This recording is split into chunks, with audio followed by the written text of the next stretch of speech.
hermanos, saludos para todos ustedes otra vez en esta mañana. A los que se han ido incorporando de a poquito, nos alegramos mucho. La alegría de Rodrigo yo creo que es la alegría de todos nosotros.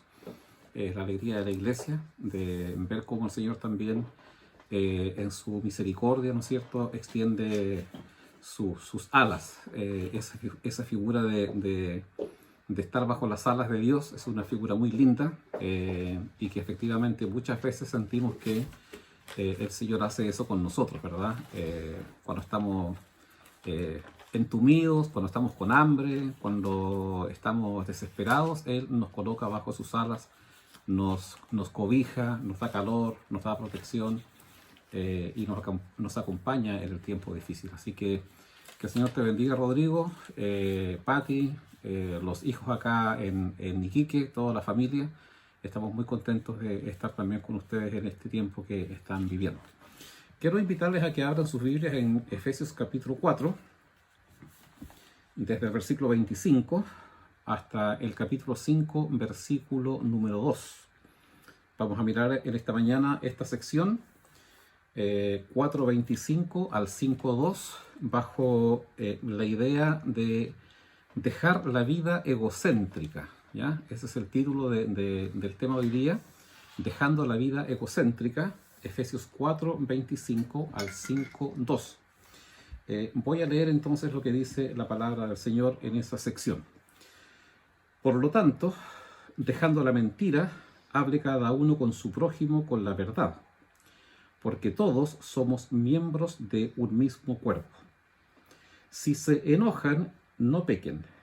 No dejen que el sol se ponga estando aún enojados, ni den cabida al diablo.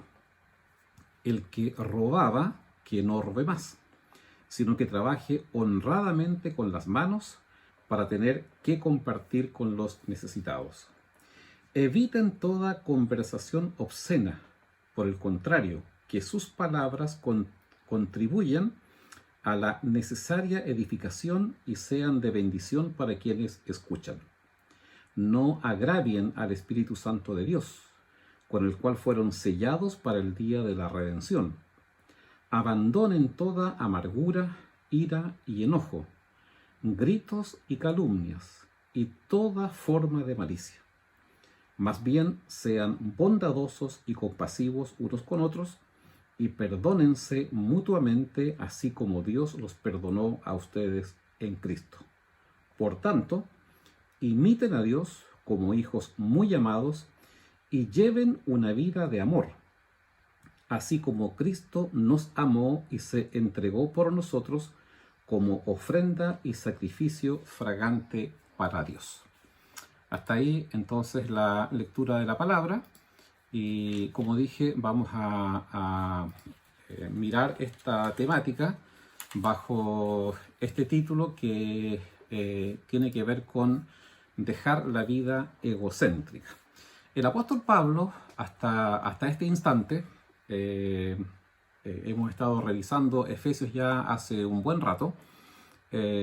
No podemos dejar de reconocer que el apóstol Pablo fue usado por Dios en la expansión del Evangelio, ¿verdad? En el primer siglo, en los primeros 3 siglos, pero obviamente Pablo no vivió 300 años. En el primer siglo, el apóstol Pablo fue usado tremendamente en la expansión del Evangelio y en la edificación de la iglesia. Cuando miramos hace un par de semanas atrás, el capítulo 2, me parece mucho, de Efesios, o capítulo 3, el apóstol Pablo agradecía a Dios por la gracia que Dios le había otorgado para poder llevar este misterio del Evangelio, para poder explicar este misterio del Evangelio. Y estas iglesias entonces fueron, de alguna manera, como dijimos también la semana pasada, enraizadas en el Evangelio. Y ahora entonces el apóstol Pablo está interesadísimo en que estas iglesias sean edificadas, ¿ya? Y es por eso que está trabajando esta temática que hemos estado revisando hace ya un par de semanas. En esa edificación, lo dijimos también el domingo pasado, el cambio de mentalidad era vital, ¿ya? Sin renovación de la mente, sin que hubiese una renovación en nuestros pensamientos conforme a los principios de Dios, el riesgo de seguir viviendo en la filosofía de este mundo sin Dios era mortal, ¿verdad? En el fondo, un creyente o una iglesia que no renovara su mentalidad conforme a los principios establecidos por Dios, se exponía a morir, se exponía a que esa semilla se quemara, se exponía a que esa semilla, como bien lo dijo Jesús, ¿verdad?, en la parábola del sembrador, vinieran los pájaros, se la comieran, el sol la destruyera, etc. Entonces era importantísimo, y sigue siendo importantísimo, la renovación de nuestra mente conforme a los principios de Dios. Ahora Pablo aborda en este párrafo algunos temas que están directamente conectados con la vida egocéntrica, propia de esta sociedad sin Dios, obviamente, ¿ya? Esta sociedad, si hay algo que pudiese caracterizar, entre otras cosas, al mundo en el cual vivimos hoy día, es un mundo y una sociedad egocéntrico, ¿verdad? En donde la persona, el yo, ni siquiera el otro yo, sino que el yo propio, es el centro de la actividad y todo gira en torno a uno, ¿verdad? Y Pablo, en el fondo acá, Dios a través de Pablo nos está convocando a abandonar esta vida egocéntrica, pero no solo abandonarla, y esto creo que es un tema interesante, sino que nos llama a desarrollar conductas nuevas, a desarrollar, ¿verdad?, una conducta distinta al desraizar esa conducta con la cual veníamos del mundo en el cual vivíamos. Entonces, el primer tema que trata Pablo tiene que ver con la mentira y con la ira, versículos 25 al 27. El versículo 25, que ya lo leímos, pero lo reitero, dice: por lo tanto, dejando la mentira, hable cada uno a su prójimo con la verdad, porque todos somos miembros de un mismo cuerpo. Ahora, no debiera llamarnos la atención que el primer tema que Pablo trata tiene que ver con la verdad, porque este tema de la verdad él ya lo viene revisando profusamente con anterioridad. Por ejemplo, en el versículo número 15, capítulo 4, versículo número 15, yo espero que ustedes tengan sus Biblias abiertas en Efesios, él dice: más bien al vivir la verdad con amor, creceremos hasta ser en todo como aquel que es la cabeza, es decir, Cristo. Él trata el tema de la verdad. Versículo 21, lo reitera, ¿verdad? Versículo 21 dice: si de veras se les habló y enseñó de Jesús según la verdad que está en él, otra vez el tema de la verdad está allí. Y el versículo 24, que está un poquito más abajo, dice: y ponerse el ropaje de la nueva naturaleza, creada a imagen de Dios en verdadera justicia y santidad. Es decir, el tema de la verdad es un tema que Pablo viene tratando, por lo cual no extraña que sea el primero de los mandamientos éticos que él plantea en este tema de edificar, ¿verdad?, el cuerpo de Cristo. Para los creyentes, amados hermanos y hermanas, la verdad no es una elección, la verdad es una necesidad, ¿verdad? Es necesario, es imprescindible que nosotros hablemos la verdad y que vivamos la verdad. ¿Por qué razón? Porque la mentira daña al cuerpo de Cristo. La mentira daña a la iglesia. Es como si el ojo le mintiera al cuerpo respecto del peligro que ve. ¿Se imagina usted que nuestros ojos nos engañaran y que no nos advirtieran verdaderamente respecto de algún peligro? Lo más seguro es que nos pasaríamos accidentados, ¿verdad? Pasaríamos chocando, golpeándonos, cayéndonos, porque el ojo nos advierte de manera verdadera del peligro que puede haber.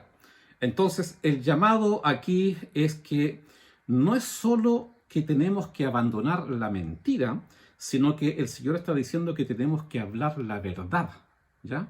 No es solamente no mientan más, sino que está diciendo hablen la verdad. Y es un tema diferente.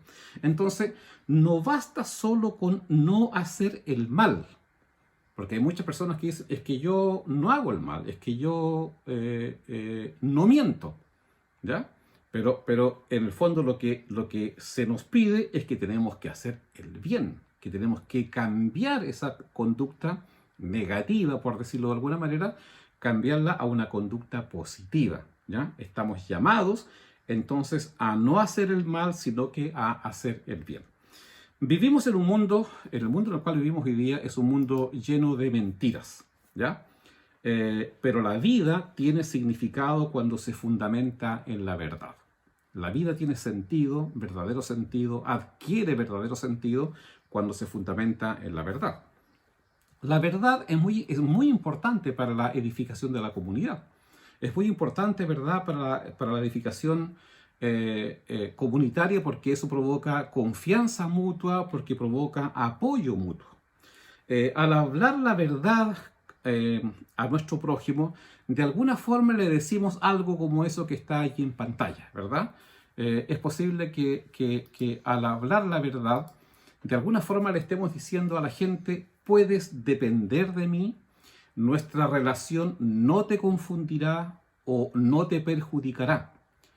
Procuraré ayudarte y mis palabras se corresponden con mis hechos. Entonces, cuando hablamos la verdad, de alguna manera pareciera ser que este es el mensaje que le estamos dando a las demás personas. Ahora, no puede haber una comunidad saludable sin que exista la verdad, sin que se fundamente en la verdad. Y no se trata, amados hermanos y hermanas, de la verdad solo de palabras, ¿verdad? Sino que estamos hablando, cuando hablamos de vivir la verdad, estamos hablando de una coherencia entre lo que decimos y lo que hacemos. No es solamente una cuestión de tipo verbal, ¿verdad? Tiene que ver más bien con una cuestión de tipo integral, que tiene que ver con todo lo que la persona es. La verdad caracteriza a Dios y debería también definir a su pueblo, ¿no? Leímos hace un ratito atrás, capítulo 4, versículo 15, que está ahí: más bien al vivir la verdad con amor, creceremos hasta ser en todo como aquel que es la cabeza, es decir, Cristo. Él es la fuente de la verdad y de Él aprendemos a vivir en la verdad. Entonces, el primer llamado de Pablo en este tema de edificar la iglesia, a través de cuestiones de la vida práctica, es que Él nos llama a que ya no vivamos expresando mentiras y viviendo en mentiras, sino que más bien vivamos la verdad en amor, ¿ya? Lo segundo que el apóstol trabaja tiene que ver con la ira. Si se enojan, dice él, no pequen. No dejen que el sol se ponga estando aún enojados, ni den cabida al diablo. Eso dice versículos 26 al 27. No es el tema de Pablo acá definir cuándo la ira puede ser aceptado por Dios, ¿verdad? Hay algunos que basados en otros pasajes de la Escritura, plantean de que puede existir una ira justa, entre comillas, ¿ya? En este contexto no es el tema que Pablo quiere desarrollar. Su llamado, más bien, en el contexto de este pasaje, es a no pecar. Por eso que dice: si se enojan, no pequen, ¿ya? Por el contexto es evidente que el diablo, lo más seguro, si nos enojamos, es que él utilizará, si hay ira en nosotros, él utilizará la ira como un caballo de Troya, ¿ya? Para así ganar terreno dentro de nosotros, y desde allí entonces expandirse a otros pecados. El versículo 31 de este mismo capítulo 4, dice: abandonen toda amargura, ira y enojo, gritos y calumnias y toda forma de malicia, ¿ya? Entonces él nos convoca otra vez a excluir toda amargura, toda ira y todo enojo, ¿ya? La ira, amados hermanos, no debe permanecer en la vida del creyente. Por eso que dice: no dejen que el sol se ponga. La ira debe ser tratada de forma rápida, y tratar también de dejarla de lado lo más prontamente posible, para así entonces no dar lugar al diablo. Si le damos lugar, la ira se infecta, la ira se convierte en resentimiento, la ira se puede convertir en hostilidad a tal punto que llega a ser un instrumento del diablo para producir pecado. Entonces, por eso es que no solamente se nos está convocando a que no demos lugar a la ira, ¿verdad? sino que si la ira se provoca, porque es posible que se provoque en nosotros, entonces tratemos con ella rápidamente, no permitamos que el diablo gane terreno, perdón, a través de la ira, porque eso va a provocar entonces otro tipo de situaciones, ¿verdad? Va a provocar otro tipo de dificultades. Vivimos en un mundo hostil, vivimos en un mundo en donde todos de alguna manera hemos sufrido algún tipo de abuso, algún tipo de violencia. Y eso hace que mucha gente, incluso nosotros, en algunos momentos, ¿verdad? Tengamos una actitud agresiva en la defensa de lo nuestro. El principal lugar donde lamentablemente esta ira se hace evidente es en nuestras familias. Allí donde las familias están marcadas por la amargura, marcadas por la ira, por los gritos y la violencia, nadie puede hablar de fe cristiana, ¿verdad? Sería incongruente, no tendría, disculpe que lo diga de esta forma, ni pies ni cabeza, que en una familia donde hay gritos, violencia, amargura, ira, enojos continuos, ¿verdad? De expresiones entre los integrantes de la familia, como si nada, en algún momento habláramos de la fe, habláramos del amor de Dios, habláramos, ¿verdad?, de la presencia de Dios en nuestras vidas, porque en el fondo nos está mostrando que efectivamente nuestra vida está guiada por Dios. Por eso, Pablo estaba muy interesado en que este tema de la ira, este tema de hablar la verdad y ya no hablar mentiras, ¿verdad?, fuese cambiado en la vida de las familias, porque a través de las familias es que el Evangelio se expandió en los primeros 300 años. En los primeros 300 años nosotros no vemos, por ejemplo, en ninguna parte de la Escritura algún indicio o historiadores que hayan investigado algún indicio de eventos evangelísticos donde se invitaba a que la gente viniese a escuchar a Jesús. A lo más hay algunas prédicas que encontramos en el libro de los Hechos que frente a situaciones puntuales, ¿verdad?, Pedro o algunos otros predicaron y mucha gente se convirtió. Pero como una cuestión espontánea, la estrategia, si pudiésemos llamarlo de alguna manera, a través de la cual la iglesia se expandió y mucha gente conoció a Jesucristo, fue a través de la vida de las familias. Una familia viviendo en coherencia con lo que había, con tener a Jesús en el corazón. Entonces es sumamente importante que estas cuestiones con las cuales venimos a Cristo, con una vida acostumbrada a mentir, con una vida acostumbrada, ¿verdad?, a la ira, al enojo rápido, al maltrato hacia los demás, se ha cambiado. Porque en la manera en que esas cosas cambian, nosotros evidenciamos de que algo ha pasado en nosotros, algo ha sucedido en nuestro corazón, algo ha sucedido en nuestra familia, que va a provocar la atención de las otras familias, y eso nos permitirá hablar de Jesucristo para ellos. Por eso el apóstol Pablo, reitero, estaba muy interesado en que esto fuese cambiado, porque desde la vida en la familia el Evangelio iba entonces a tener la oportunidad de ser expandido. Y así fue. Y cuán importante entonces es que también nosotros nos apropiemos de esto, ¿verdad?, y podamos también vivir nuestra vida cristiana de esta forma. Un segundo elemento que trata el apóstol Pablo, y que lo tengo ahí como una pregunta, está en los versículos 28 y 29. ¿Ayudar o perjudicar? ¿Qué vamos a hacer? ¿Estamos llamados a ayudar o estamos llamados a perjudicar? Fíjate que el apóstol dice, el que robaba, que no robe más, sino que trabaje honradamente con las manos para tener que compartir con los necesitados. Eviten toda conversación obscena.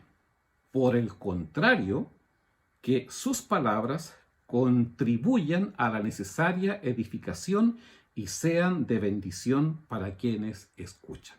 Y aquí otra vez, como lo hemos dicho otras veces, ¿verdad?, el Señor nos coloca frente a dos alternativas.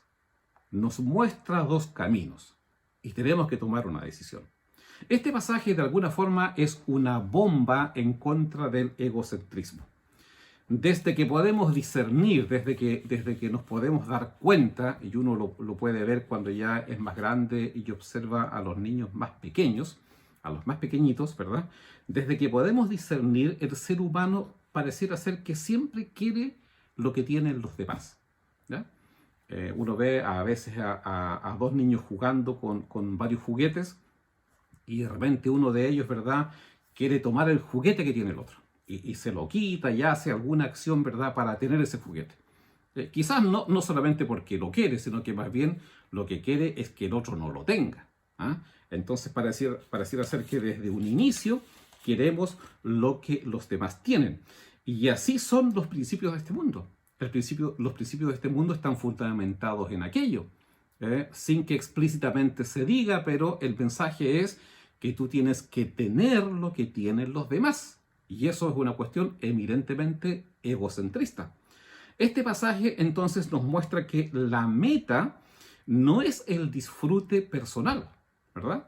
La meta, según este pasaje, no tiene que ver con satisfacer nuestros deseos egocéntricos, sino que tiene que ver con la productividad para que podamos compartir. Y esto es un cambio de paradigma absoluto, ¿verdad? Por eso que decíamos hace un rato que no se nos está llamando solamente a que no cometamos algunas cosas que son incorrectas, o que no cometamos algunas cosas que son pecaminosas. No solamente se nos está pidiendo que no mintamos, sino que se nos pide que digamos la verdad. Y ahora hay una cosa que se añade, ¿verdad? Y que creo que es muy importante considerarla a la luz de la palabra del Señor. Dice, el que robaba, ya, no solo dice que no robe más, sino que dice que trabaje honradamente con las manos, y aquí viene el añadido, para tener que compartir con los necesitados. Es decir, no solamente es un llamado para que trabajes a trabajar para que tengas lo que necesitas, sino que es un llamado a que ya no robes y que trabajes, ¿verdad?, para compartir con los necesitados. Entonces, otra vez esta misma idea, no basta solo con no hacer el mal, sino que se debe hacer el bien, ¿ya?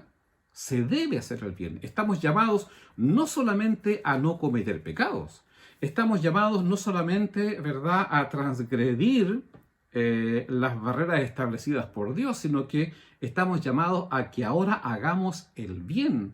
El cambio debe ser tan radical que aquello que hacíamos para satisfacer nuestro egocentrismo, dejemos de hacerlo, trabajemos con nuestras propias manos, pero no solamente, reitero, para satisfacer nuestras necesidades, sino que para poder ser de bendición para aquellas personas que están pasando por momentos difíciles.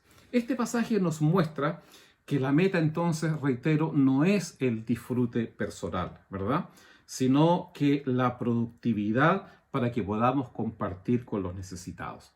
La Biblia afirma el respeto de la propiedad. Antes de pasar a esa diapositiva, voy a volver un poquito atrás. En la Biblia afirma el respeto de la propiedad.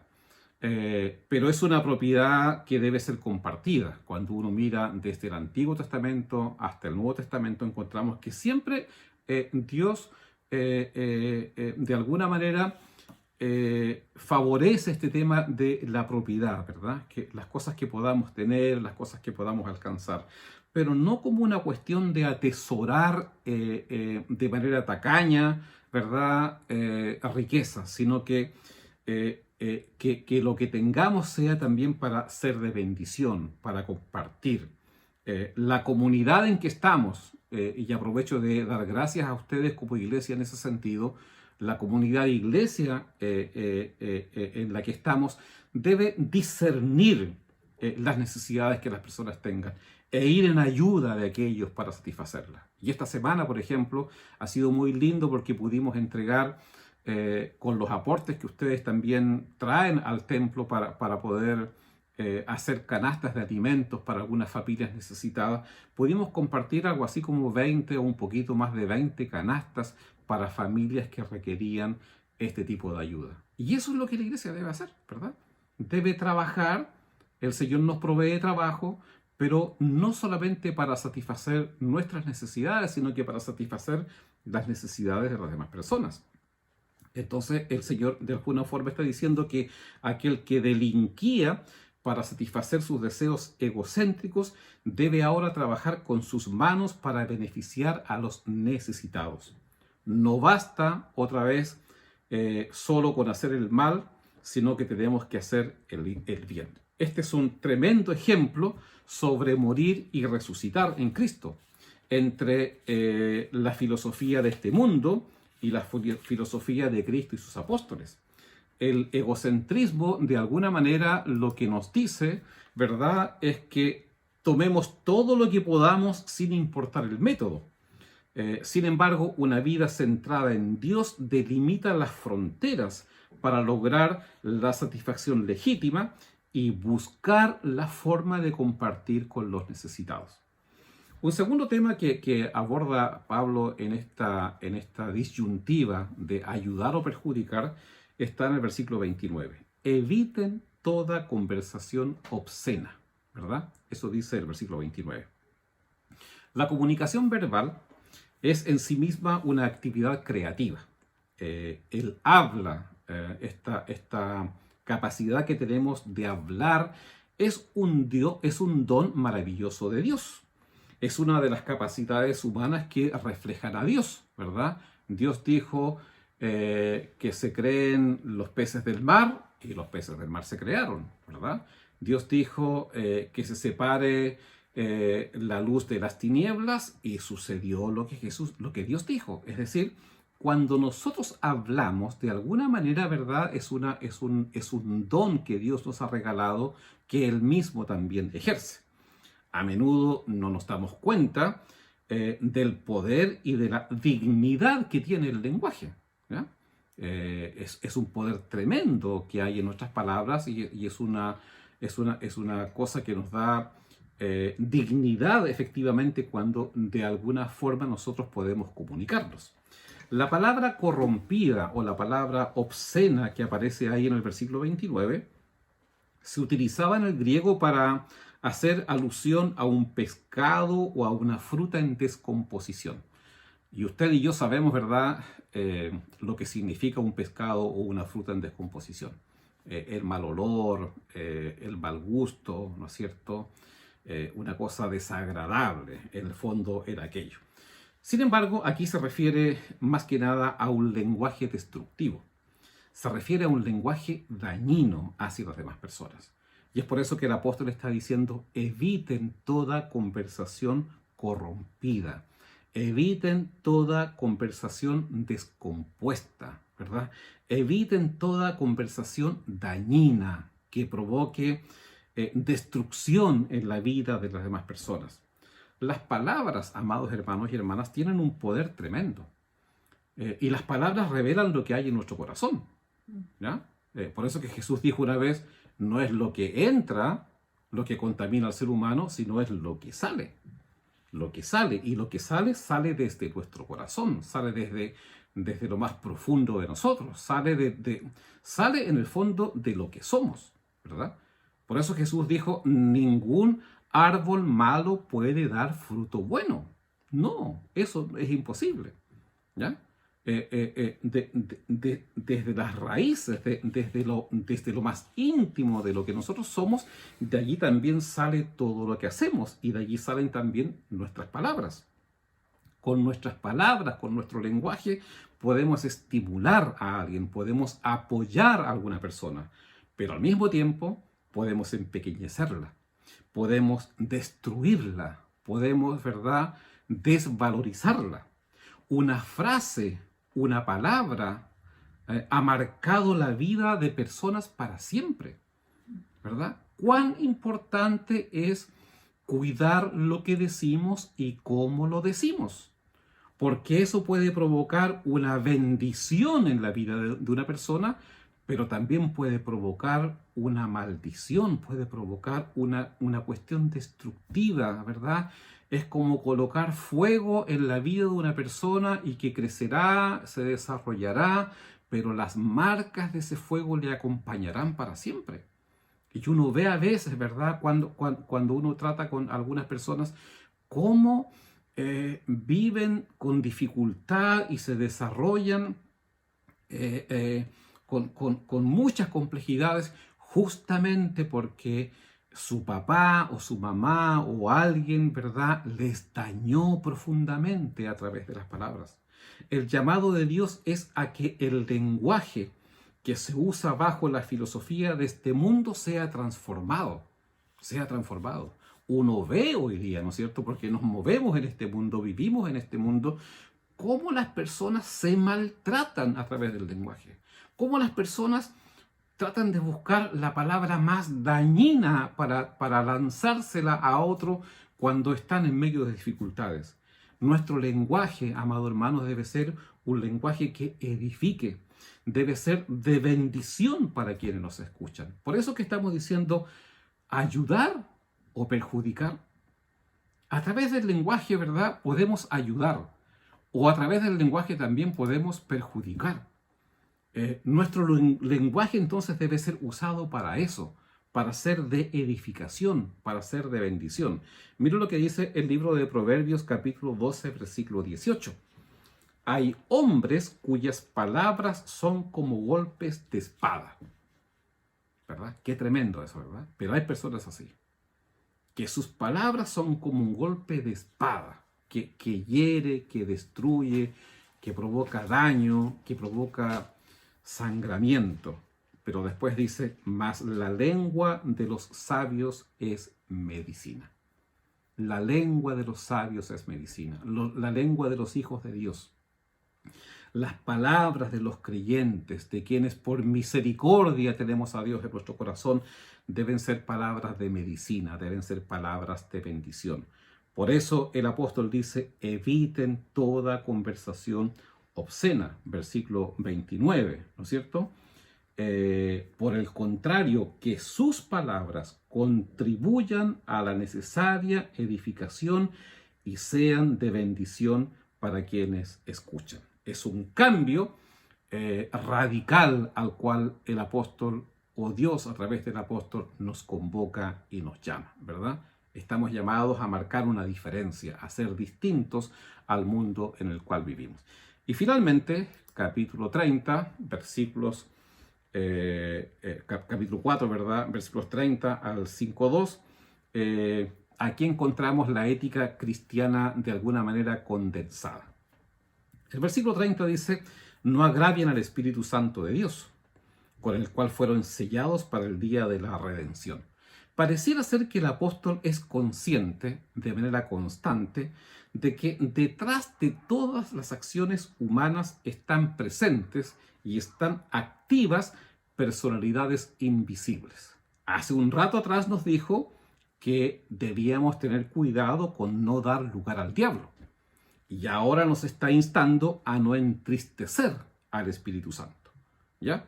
Entonces él está consciente que detrás de toda acción humana hay personalidades invisibles, ¿verdad?, que están presentes, que están observando, que están alentando, que están allí, ¿verdad?, en medio de lo que nosotros hacemos. Entonces él señala que señala de alguna manera la incongruencia que representa entristecer a aquel que es la prueba de que pertenecemos a Dios. Porque el Espíritu Santo está en nosotros como una marca, y Pablo también usa esa misma figura cuando escribe respecto de aquello, que el Espíritu Santo es un sello, es una marca de pertenencia a Dios. Entonces, él habla de que es incoherente entristecer justamente a aquel que de alguna manera nos dice que pertenecemos a Dios. La mentira, las conversaciones corrompidas, el robo, el dar lugar a la ira, por lo menos en lo que hemos estado mirando en esta mañana, todo aquello entristece al Espíritu de Dios, ¿verdad? Que vive obviamente en nuestro corazón. Nuestras acciones, entonces, no son inadvertidas para Dios. No son inadvertidas para Dios. Él las observa. Él está allí, ¿verdad? Y está allí no porque solamente sea un Dios omnipresente, sino porque también habita en nuestro corazón a través de su Espíritu. Y él entonces sigue avanzando en este tema y dice, abandonen toda amargura, ira y enojo, gritos y calumnias y toda forma de malicia. Dice, más bien sean bondadosos y compasivos unos con otros, y perdónense mutuamente, así como Dios los perdonó a ustedes en Cristo. La expresión abandonen es una expresión imperativa, ¿verdad? Algo que debe hacerse ya, algo que debe ser eliminado, acentuando obviamente la responsabilidad del creyente en esto, pero por cierto que es ayudado por el obrar del Espíritu Santo. Esto no es una cuestión que podamos hacerla solamente porque somos seres humanos, ¿verdad? Y tenemos la fortaleza o la capacidad para hacerlo. Todos hemos descubierto, o vamos a descubrir, que eso no es así. Sin la ayuda del Espíritu Santo, sin la presencia del Espíritu de Dios, sin que Él obre en nosotros, esto es imposible de poder hacerlo. Pero tampoco es una cuestión que solo el Espíritu de Dios puede hacer solo, ¿verdad? Hay acciones que nosotros tenemos que desarrollar, hay intencionalidades que tenemos que colocar en marcha para que esto pueda funcionar. Todas estas palabras del versículo 31 que miramos recién, ¿verdad? Amargura, ira, enojo, gritos, calumnias, malicia. Todas esas palabras expresan la hostilidad de acciones que destruyen las relaciones humanas, a la cual o de lo cual tenemos que abstenernos, de lo cual, ¿verdad?, es absolutamente, debe ser absolutamente distinto en la vida de un creyente.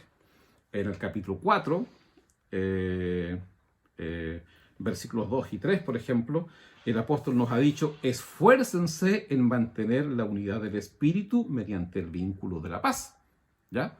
Él dice que tenemos que siempre ser humildes, amables, pacientes, tolerantes unos con otros. Entonces es una contraposición, abandonar la amargura, la ira, el enojo, los gritos, y más bien que seamos humildes, que seamos amables, que seamos pacientes, que seamos tolerantes los unos con los otros. El pecado, todos sabemos, y lo hemos experimentado, engendra pecado. Y la violencia engendra más violencia. Dios nos pide que rompamos este ciclo, que renunciemos a la venganza, ¿verdad? No colocando los derechos personales por sobre los derechos de los demás. Ahora, este perdón no significa ignorar la justicia, pero eso no implica un rechazo hacia las demás personas. El perdón no es ausencia de responsabilidad. Sí, la persona tiene que hacerse cargo y ser responsable de lo que hizo, ¿verdad? Del acto a lo mejor injusto que cometió en contra nuestra. Pero lo que el apóstol está aquí diciendo es que lo que no se debe permitir es que un error o una ofensa del pasado finalmente destruya las relaciones personales presentes. Y a veces es triste ver, incluso dentro de la iglesia, que hay personas, ¿verdad?, que tuvieron alguna situación compleja en algún momento de la vida, nunca ha habido perdón, y más bien quedan allí las raíces de amargura, ¿verdad?, quedan esas desconfianzas, queda ese desarrollo de cosas, ¿verdad?, que finalmente en vez de ayudar a un desarrollo de la comunidad como cuerpo de Cristo, nos divide y nos separa. Por tanto, dice el Señor que tenemos que cambiar nuestra forma de vivir en ese sentido. Y finalmente, en el capítulo 5, versículos 1 y 2, encontramos algo que realmente llama mucho la atención. El apóstol dice, por tanto, imiten a Dios, ¿verdad? Imiten a Dios como hijos muy amados y lleven una vida de amor, así como Cristo nos amó y se entregó por nosotros como ofrenda y sacrificio fragante para Dios. Este mandamiento de imitar a Dios es impresionante, ¿verdad? Es impresionante. Imiten a Dios, por tanto, imiten a Dios, dice finalmente el apóstol, ¿verdad? Como que esta es la frase que sella todo lo que era venido desarrollando. Por tanto, imiten a Dios como hijos muy amados. Esto de imitar a Dios es una idea completamente bíblica. y no es poco común en las Escrituras. Quiero que mire junto conmigo en esta mañana Levítico capítulo 19, para ilustrar un poco esta idea. Levítico capítulo 19. En Levítico capítulo 19, a lo menos 14 veces aparece esta frase: yo soy el Señor su Dios. Mire Levítico capítulo 19, versículo número 1. El Señor le ordenó a Moisés que hablara con toda la asamblea de los israelitas y le dijera: sean santos, porque yo, el Señor su Dios, soy santo. Versículo número 3. Respétenos todos ustedes a su madre y a su padre, y observen mis sábados. Y aquí está la frase: yo soy el Señor su Dios. Versículo siguiente, 4. No se vuelvan a los ídolos inútiles, ni se hagan dioses de metal fundido. Yo soy el Señor su Dios. Versículo número 9 y 10, por ejemplo. Cuando llegue el tiempo de la cosecha, no sieguen hasta el último rincón de sus campos, ni recojan todas las espigas que allí queden. No rebusquen hasta el último racimo de sus viñas, ni recojan las uvas que hayan caído. Déjenlas para los pobres y los extranjeros. Yo soy el Señor su Dios. Y la última, ¿verdad? Usted puede revisar el capítulo 19 en casa después. No roben, versículo 11, no mientan, no engañen a su prójimo, no juren en mi nombre solo por jurar, ni profanen el nombre de su Dios. Yo soy el Señor. ¿Ya? ¿Qué idea hay detrás de esta frase que continuamente es colocada en el capítulo 19? La frase que está allí puesta reiterativamente tiene que ver con de alguna manera mostrar que la acción ética que se pide a los creyentes está determinada por el carácter de Dios. Así como es Dios, tenemos que ser nosotros. Así como Él acciona, es también la forma en que nosotros estamos llamados a accionar. Estamos llamados a ser como Él. Se debe evidenciar la característica de la familia de Dios. Nosotros decimos ser y somos en realidad la familia de Dios. Entonces tiene que notarse que Dios es nuestro Padre. Tiene que notarse, ¿verdad?, que el Dios o la familia de ese Dios a la cual pertenecemos es un Dios, ¿verdad?, que tiene características distintas a lo que vive este mundo y esta sociedad. En la familia de Dios, entonces, estamos llamados a ser como Él. Por eso que el apóstol, de manera impresionante, finalmente acá dice: por tanto, imiten a Dios. Imiten a Dios como hijos muy amados. Y lleven una vida de amor, así como Cristo nos amó y se entregó por nosotros como ofrenda y sacrificio fragante para Dios. Amados hermanos, termino entonces diciendo lo siguiente. La ética cristiana, de la cual el Señor, el apóstol, nos habla acá en este pasaje de Efesios, es una ética relacional, pero también es una ética reflexiva. ¿Por qué decimos que es relacional? Porque está basada en la relación que hemos establecido con Dios, en el pacto que hemos establecido con Dios. El Espíritu de Dios está presente en nuestras vidas, ¿ya? Y es por eso que Pablo decía: no entristezcan al Espíritu, no contriñen al Espíritu, ¿ya? Que de alguna forma eso le sucede a Él cuando no vivimos a la altura del llamamiento que Él nos ha hecho. Dios no es indiferente con nuestra conducta, ¿ya? Entonces, en ese sentido, nuestra ética tiene que ser relacional. Relacional porque está en relación con Dios, pero también relacional porque está en relación con las demás personas, ¿verdad? Nosotros no vivimos una ética solamente conectados para arriba. ¿Y qué me importan los demás? No, nuestra ética es relacional con Dios, pero relacional también con las demás personas, ¿ya? Nos movemos y nos contactamos con otras personas. Como cristianos somos parte de otros creyentes. Esto lo hemos dicho muchas veces en este tiempo, o Dios nos ha dicho esto muchas veces en este tiempo. Los cristianos somos parte de otros creyentes y con ellos sufrimos o prosperamos, ¿verdad? Es un tema del cuerpo. Nos va bien a todos, nos ayudamos mutuamente, buscamos la forma de ir juntos, ¿ya? Esta interrelación debe ser tomada muy en serio por la Iglesia, en el sentido de apoyarnos, de edificarnos mutuamente, ¿verdad? De edificar a otros en Cristo. Tanto en lo que le decimos, porque estamos llamados a hablarnos, a apoyarnos, a aconsejarnos cuando alguien necesite acompañamiento, pero también con nuestro aporte material, con nuestra ayuda, ¿verdad?, en cosas concretas que podamos hacer para que esa persona sea edificada. La falta de sensibilidad y la hostilidad, en el fondo, en el cuerpo de Cristo no están permitidas, ¿verdad? El cuerpo de Cristo no puede ser insensible.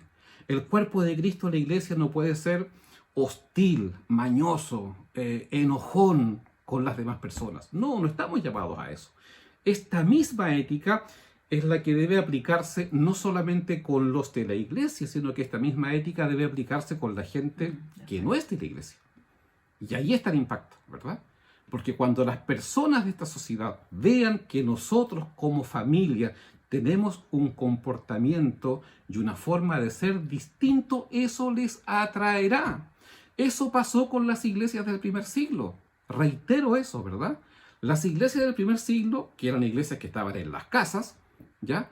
La gente se convertía a Cristo cuando veía que esas familias vivían con una ética muy distinta a la que se vivía en aquel tiempo. Nuestra ética también entonces debe ser reflexiva, y cuando hablamos de reflexiva no estamos hablando de pensar, de reflexión, estamos más bien hablando de reflejar una actitud, ¿ya? Reflejar una actitud, reflejar una forma de proceder de Dios hacia nosotros. De Él hemos recibido gracia y perdón, y hemos de expresar la gracia y el perdón hacia los demás, ¿verdad? Lo que recibimos, damos. No podemos dar otra cosa que lo hemos recibido. En lo que hemos recibido de Dios tenemos que entregar. Él ama y nosotros debemos amar. Finalmente, lo que motiva nuestra obediencia, entonces, no es tanto el conocimiento de Dios, que por cierto es importante, sino que lo que motiva nuestra obediencia es nuestra conciencia de Dios. ¿Quién es Dios para ti? ¿Cómo es Dios para ti? ¿Verdad? ¿Cómo es Dios para nosotros? En la medida en que tengamos una conciencia más acabada respecto de quién es Dios, así será nuestro comportamiento ético. La conciencia de nuestra relación con Dios y la conciencia de que nos relacionamos con otras personas va a rechazar de alguna manera nuestra vida egocéntrica con la cual hemos llegado a conocer a Jesucristo. Al trasladar nuestra atención a algo mayor que nosotros mismos o al ser conscientes de la unidad con otras personas, podemos escapar de esta cárcel del egocentrismo. Y termino con este recuerdo de que el Señor Jesucristo una vez dijo, cuando alguien le preguntó, Señor, ¿cuál es el más grande mandamiento? Y Jesús le dijo, ama a Dios y ama a tu prójimo. Allí se cumple la ley y los profetas. Amar a Dios y amar al prójimo erradica el egocentrismo de raíz. No es el yo el centro del universo, sino que es Dios y nuestro prójimo. Es Dios y los otros distintos, ¿verdad? Porque es fácil amar a los otros iguales. Estamos llamados a amar a los otros distintos, a los otros que son diferentes, a los otros, ¿verdad?, que no nos agradan y que no nos gustan. Así nos amó el Señor. El Señor te amó a ti y me amó a mí cuando era distinto, ¿verdad? Cuando era, el apóstol Pablo incluso usa esa concepción, dice, cuando éramos enemigos de Dios. Y sin embargo Dios nos amó. Entonces estamos llamados a aplicar estos dos más grandes mandamientos, amar a Dios y amar a nuestro prójimo, a tal punto que es imposible vivir uno de los dos de manera separada. No podemos amar a Dios o decir que amamos a Dios si no amamos a nuestro prójimo, dice también la palabra del Señor, ¿verdad? Eh, Dejemos la mentira, dice Pablo, dejen de robar, dejen la ira, dejen las conversaciones obscenas, abandonen la ira, los gritos, las calumnias y toda clase de malicia. Abandonen, ¿verdad? No es la forma de vivir de un creyente. No debemos permitirnos que ninguna de estas cosas ganen terreno en nuestro corazón. Y termino contando una ilustración. Se cuenta que en una oportunidad iba un hombre en el desierto caminando con su camello. Y en ese caminar por el desierto, con su camello y algunas otras cosas que él llevaba, comenzó a levantarse una tormenta de arena. Entonces él, conocedor de lo que esto significaba, levantó su tienda, la firmó de buena forma para que el viento no la sacara, e instaló a su camello echado al lado afuera. Y estaba allí adentro, esperando que esta tormenta de viento y de arena pasara. Cuando de repente él observa que el camello metió su nariz dentro de la carpa. Entonces el camello le dijo: lo que pasa, amo, es que afuera hay tanto viento y la arena me está entrando en la nariz. Entonces, por favor, déjame meter mi nariz dentro de la carpa.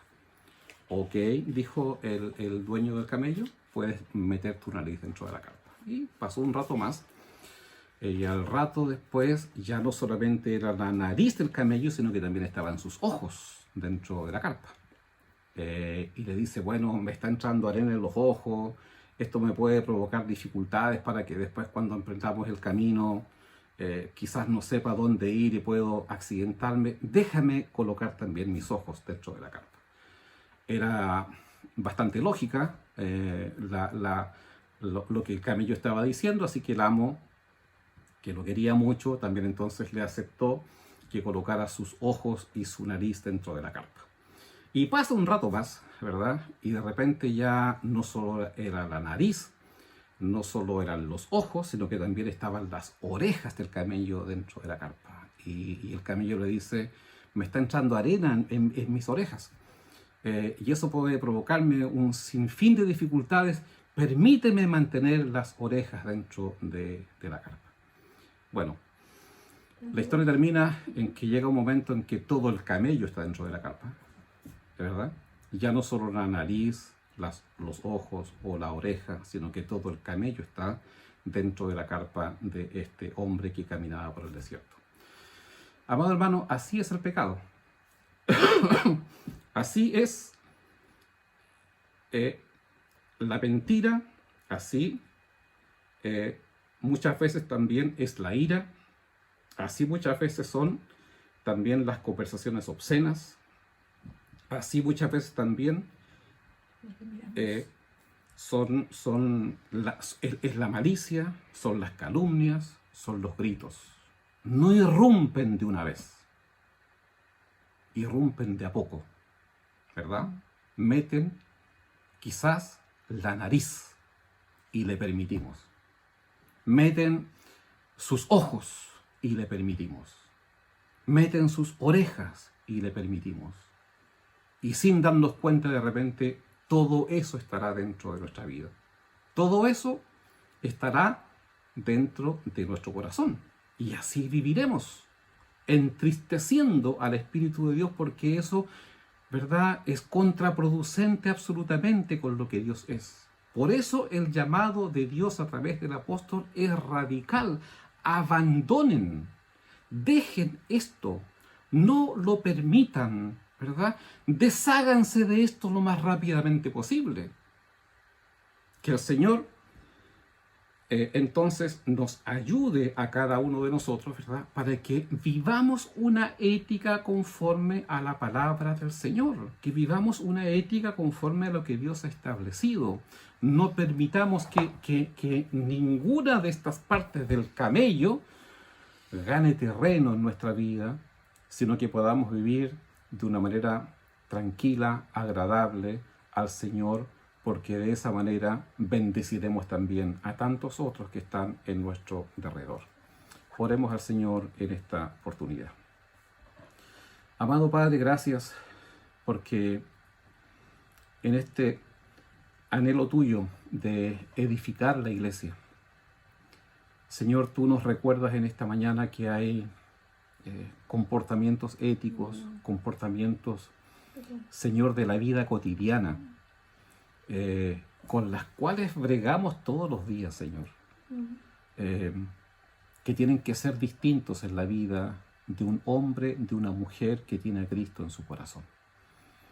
Y te pedimos en esta oportunidad, Señor, que tú examines nuestra vida, que veas nuestro corazón, que nos hagas conscientes incluso de algunas cosas que no estamos viviendo conforme a tu propósito. Señor, por tu Espíritu tú puedes recordarnos aquello. Por tu Espíritu, Señor, tú puedes poner en nuestra mente recuerdos, fotografías, videos de cosas, Señor, que no estamos haciendo conforme a tu voluntad. Y te pedimos en esta mañana que tú nos perdones. Te pedimos en esta mañana, Señor, que tú nos des la fuerza, la capacidad por tu Espíritu, Señor, para provocar el cambio en estas cosas, Señor. No es algo que solo puedes hacer tú, lo entendemos también en esta hora. Hay decisiones que nosotros tenemos que tomar. Y tú nos estás colocando en esta hora frente a la disyuntiva, Señor, de tomar una opción, sabiendo las consecuencias que esto implica. Y queremos pedirte en esta mañana, Señor, que nos ayudes a ser firmes en las decisiones que estamos tomando. Amén. Si en nuestra vida la mentira es una cosa normal, a veces hasta hablamos de mentiras blancas, nos autoengañamos con esta idea de mentiras blancas, Señor, que eso sea erradicado de nuestra vida, de nuestros labios, de forma absoluta. Señor, si la ira es una cuestión que aflora con tanta rapidez en nosotros, cambia, Señor, aquello en nuestra vida, cambia aquello en nuestro corazón. Señor, si somos tendientes a engañar, que allí está la idea del robo. El robo no es solamente, Señor, sacar algo de algún lugar, sino que está la idea de engañar. Señor, si somos tendientes al engaño con tanta facilidad, en el nombre de Jesús, cambia también aquello en nuestra vida, en nuestro corazón.